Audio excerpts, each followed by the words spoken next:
Mbabazi Shadia wamamaye nka Shaddyboo nk'umwe mu banyarwandakazi bamamaye banakurikirwa cyane ku mbuga nkoranyambaga. Hari byinshi azwiho, hari na byinshi benshi bamuzi batamuziho. Akunze gutigisa itangazamakuru n'imbuga nkoranyambaga, akiharira imitwe mu nkuru zo mu myidagaduro mu Rwanda no ku mbuga nkoranyambaga. Akunze guhora ari igitaramo. Uyu Shaddyboo yavutse kwa 20 Mata 1992, yavukiye Nyamirambo, akaba imfura mu muryango w'abana 4, abakobwa 2 n'abahungu 2. Shaddyboo amashuri abanza yayize mu bigo bitandukanye mu Rwanda no mu Burundi. Ayisumbuye yayize mu ishuri ryisumbuye rya Islam ryahazwi nko kwa Kadafi riherereye Nyamirambo. Akaba yarize imibare n'ubugenge, ari byo mate physique. Shaddyboo avuga ko yakuze acecetse cyane, yaritondaga kandi agira isoni nyinshi, gusa ngo yakuze yumva ko agomba kuzaba umugore w'umukire ariko atazi inzira bizacamo.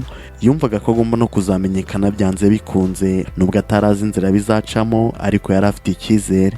Mu kiganiro yagiranye na Yago TV show, Shaddyboo yavuze ko kuva kera yakundaga amafoto cyane, ari nabyo byatumye ashyira amafoto ye ku mbuga nkoranyambaga, akayashyiraho yikinira, ndetse ari n'uburyo bwo kubika amafoto ye nk'urwibutso biza kuvamo ubwamamare. Uko iminsi yagiye yisunika, uyu mugore akagira abamukurikirana benshi. Hari umubare w'abantu benshi bamukunze cyane, gusa n'abagiye bamwanga bakanamutuka. Ku bagiye bamutuka n'abakimutuka, ahamya ko bimubabaza nk'undi muntu wese ugira umutima, ariko ku rundi ruhande ngo ntibyigeze bimuca intege. Kugeza ubu Shaddyboo ni umunyarwanda ukurikiranwa n'abantu benshi ku rubuga rwa Instagram, aho akurikirwa n'abarenga 1 miliyoni, agakurikira Mizero Nshuti Gatwa, umukinnyi wa filime uba muri Scotland, akaba akurikirwa n'abasaga 2,500,000.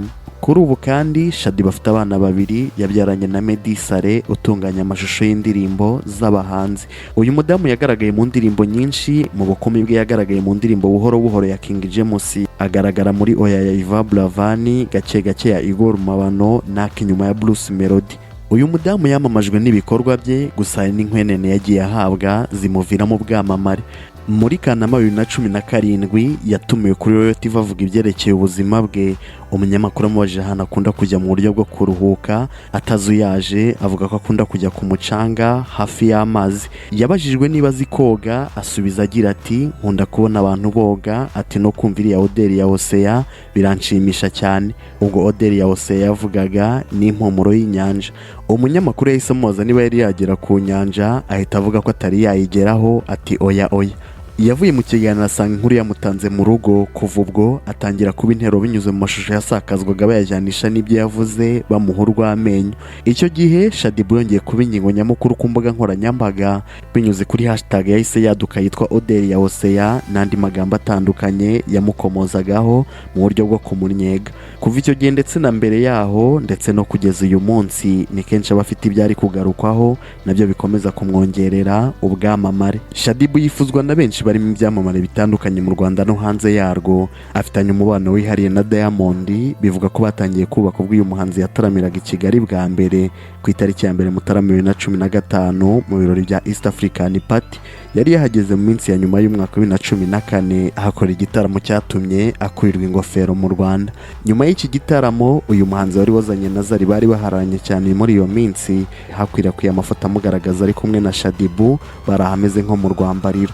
Andi makuru avuga ko no mu gihe Diamond yari yaje mu Rwanda muri Nyakanga 2017, Shaddyboo bongeye guhura i Nyamata mu gitaramo, nubwo ngo icyo gihe batabonanye kubera umwanya muto yari afite. Mu 2017 ubwo Diamond yizihizaga ibirori by'isabukuru y'amavuko y'imyaka 28, Shaddyboo yari mu bahawe ubutumire na Diamond, yerekeza muri Tanzania ajya kwitabira ibirori by'isabukuru ye. Muri Werurwe 2018 ubwo umuhanzi w'umunyanigeria Davido yazaga mu Rwanda, habanje kujya amafoto hanze bari kumwe mu cyumba. Nyuma Davido nawe yinjira mu bihumbi by'abakurikiraga Shaddyboo. Shaddyboo ntakundwa n'abanyamahanga gusa, n'abanyarwanda baramukunda. Gusa nubwo bimeze gutyo, wakunze kumvikana mu itangazamakuru avuga ko yazinutswe abagabo, cyane cyane iyo bigeze ku ngingo yo kongera gushaka. Nubwo uyu mugore akunze gutarangwa cyane na bamwe ku mbuga nkoranyambaga, akunze kugaragaza ko agira umutima w'urukundo no gufasha, aho ajya afasha abakene n'abandi bababaye. Mu bihe byaguma mu rugo, yafashije abantu ku isabukuru ye mu 2019 ku Irayidi no ku 25 Ukwakira 2022, yasangiye n'abana bo ku muhanda, akabagira n'ibindi bikorwa byo gufasha. Shaddyboo agira n'ibindi bikorwa bitandukanye. Ubwamamare bwe bwanatumye hagira amakampani amwizera akorana nayo, aho nko kuwa 27/2021 kampani yitwa Abanubi General Trading Limited yasinye amasezerano yo kwamamaza ibikorwa byayo, ikaba yaramuhaye miliyoni 54 z'amafaranga y'u Rwanda mu gihe cy'umwaka. Ntabwo akorana n'ibigo byamamaza gusa, Shaddyboo akora n'ibindi bikorwa harimo ibitaramo akora, kumurika imideri, akaba akora n'ibindi bikorwa bitandukanye. Shaddyboo yavuzwe mu nkundo n'abantu benshi batandukanye. Nyuma yo gutandukana na Meddy Saleh mu 2016 yagiye avuga mu mwana w'ibyamamare byinshi harimo Diamond, Dimpoz n'abandi. Bikaba bivuga ko akundana n'umunyarwanda uba muri Kenya. Gusa nubwo bimeze gutyo, mu 2021 Shaddyboo yabwiye igihe ko nta nyota y'umugabo afite. Yavuze ko afite abana bakunda nabo bamukunda, ati ntabwo mfite inyota y'umugabo. Akomeza agira ati nabihaye Imana, naza sinzamusubiza inyuma, niwe Imana izaba yanyoherereje kandi nzamushima. Yakomeje agira tubwiye igihe cyane cyo gushaka kizaba cyageze. Akomeza agira ati ariko mu bitekerezo bye ntabwo ibintu byo gushaka bijya bimutakariza umwanya. Twaganiraga ku mateka ya Mbabazi Shadia uzwi nka Shaddyboo, n'ibi biganiro by'isaniro bigufasha wabisangiza. Iki kiganiro cyitwa Menya Byose, ni icy'Isaniro, urubuga rw'abashaka ejo heza. Berarime ndabashimiye. Buri muntu wese yifitemo imbaraga, buri wese yifitemo ububasha bwo guhindura isi. Izi mbaraga ariko kugira ngo uzikoreshe uba ukeneye umusemburo, kuko umusemburo iyo ubuze izi mbaraga zipfa ubusa.